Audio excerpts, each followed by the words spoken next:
লা ইলাহা ইল্লা আনতা সুবহানাকা ইন্নী কুনতু মিনাজ জালিমিন। রব্বুল আলামিন, যতটুকু শুনেছি আমি সহ যারা আসলাম আমাদের মেনে চলার তৌফিক দাও। শরীর এবং কণ্ঠ দুইটাই বসে গেছে। আল্লাহ, তোমার কাছে আমি ভিক্ষা চাচ্ছি, আমার শরীর আর কণ্ঠটা আগের মতো বানিয়ে দাও। আগে যেভাবে কোরআনে কারিমের কথা ফোর্স নিয়ে বলতাম দারাজ গলায়, আল্লাহ আমার কণ্ঠটা শরীরটা আগের মতো আবার বানিয়ে দাও।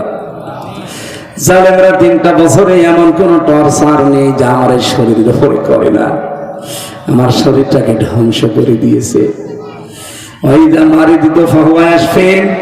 আমি যখন অসুস্থ হই তুমি তো আমাকে শেফা দান করো, মেহেরবানি করে তুমি আমাকে শেফায়ে কামেলা আজেলা দাও।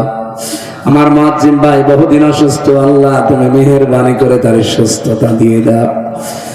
রব্বুল আলামিন, তোমার একজন বান্দা, সে একজন আলেম, কোরআনের হাফেজ। আল্লাহ, তার ছোট ছোট 2টা সন্তান আছে, তার স্ত্রীকে এক বয়সে তুমি বিধবা করে দিও না, তাকে আবার তুমি সুস্থতা দিয়ে হায়াতে তাজ্জিবা সিহাতে কল্যাণ নসিব করো। এ মাহফিলের সম্মানিত সভাপতি জনাব আব্দুল খালেক, তুমি তোমার গোলামকে মঞ্জুর করো। মাহফিলের প্রধান অতিথিকে মঞ্জুর করো। মাওলানা হোসাইন মাহফুজ, হাফিজ আবু বকর সিদ্দিক, তানভীর সহ যত মানুষ আমরা আমিন আমিন করছি, খালি হাতে ফেরত দিও না। সম্মানিত মা বোন যারা অসুস্থ তাদেরকে শেফা দাও।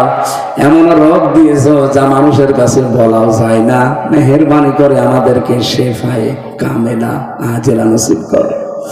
অনেক কন্যা দায়গ্রস্ত আছে, তাদেরকে সৎ পাত্রের ব্যবস্থা করে দাও। যাদের জীবনে অভাব আছে, পরিবারে স্বামী স্ত্রীর মিল নেই, আল্লাহ তুমি মহব্বত পয়দা করে দাও। যাদের সন্তানের চাকরি নেই, কর্মজীবন নেই, একটা জায়েজ কর্মজীবন তৈরি করে দাও। 54 বছর তো দেখলাম মানুষের তৈরি করা আইন দিয়ে কি হয়, সামনে তোমার আইন দিয়ে বাংলাদেশ চললে কেমন দেখা যায় এটা আমরা দেখতে চাই। রব্বুল আলামিন, 56,000 বর্গ মাইলকে তুমি কোরআনের হাতে তুলে দাও। প্রশাসনের যে ভাইগুলো আজকে এসেছে দায়িত্ব পালন করেছে, তাদেরকে তুমি কবুল করো। কোরআনের আইন যদি এদেশে কায়েম হয়ে যায়, তারাই তো আইনগুলো বাস্তবায়ন করবে। ওই রকম প্রশাসন বাংলায় উপহার দাও। কখন কার কাছে আজরাইল চলে আসে জানি না। আল্লাহ, মরতে আমাদের কোনো আফসোস নেই, দুঃখ নেই, কোনো চিন্তাও নেই, কিন্তু ইমানের সাথে মরতে চাই।